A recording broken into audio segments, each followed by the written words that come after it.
अस्सलाम वालेकुम नाजरीन, मैं हूं आपकी होस्ट शमाला राजपूत और आप देख रहे हैं फास्ट 24 न्यूज़। खबर शामिल करते हैं हमारे रिपोर्टर पंजाब पीर मोहम्मद फुकराज अब्बासी की रिपोर्ट के मुताबिक बताया जाता है कि लाहौर हाई कोर्ट ने फवाद चौधरी की गिरफ्तारी को गैर कानूनी करार देने से इनकार कर दिया। लाहौर हाई कोर्ट ने तहरीक इंसाफ के रहनुमा फवाद चौधरी की गिरफ्तारी को गैर कानूनी करार देने से इनकार करते हुए दरख्वास्त खारिज कर दी। इस हवाले से केस की समाअत करते हुए जस्टिस तारिक सलीम शेख ने कहा, यह केस तो अदालत में चैलेंज नहीं, हम 7-8 बजे तक तो बैठ सकते हैं लेकिन लाइन क्रॉस नहीं कर सकते।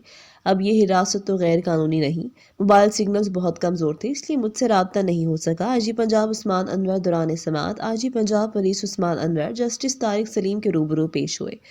इस मौका पर आईजी पंजाब ने कहा, मोबाइल सिग्नल्स बहुत कमज़ोर थे। आईजी पंजाब ने अदालत से कहा, हर किस्म की टाइमिंग देने को तैयार हूँ कि किस वक्त मैंने क्या किया। मजिस्ट्रेट ने फवाद चौधरी का राहदारी रिमांड दिया।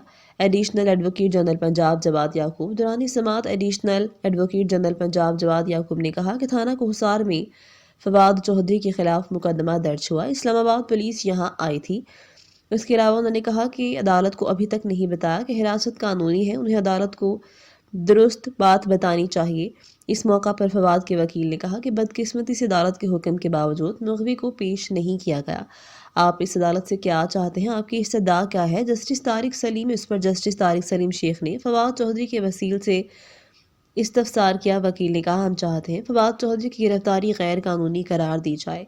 फवाद चौधरी को आज लाहौर की मुकामी अदालत में पेश किया गया। अदालत ने दरख्वास्त मंजूर करते हुए राहदारी रिमांड दिया था और हिदायत की थी कि इस्लामाबाद मुंतकली से कबल फवाद चौधरी का मेडिकल करवाया जाए। ये थी हमारी आज की खबर। मजीद ऐसी खबरें देखने के लिए देखते रहें हमारा चैनल फास्ट 24 न्यूज़। अपनी होस्ट शमाला राजपूत को दीजिए इजाज़त। अल्लाह निगहबान।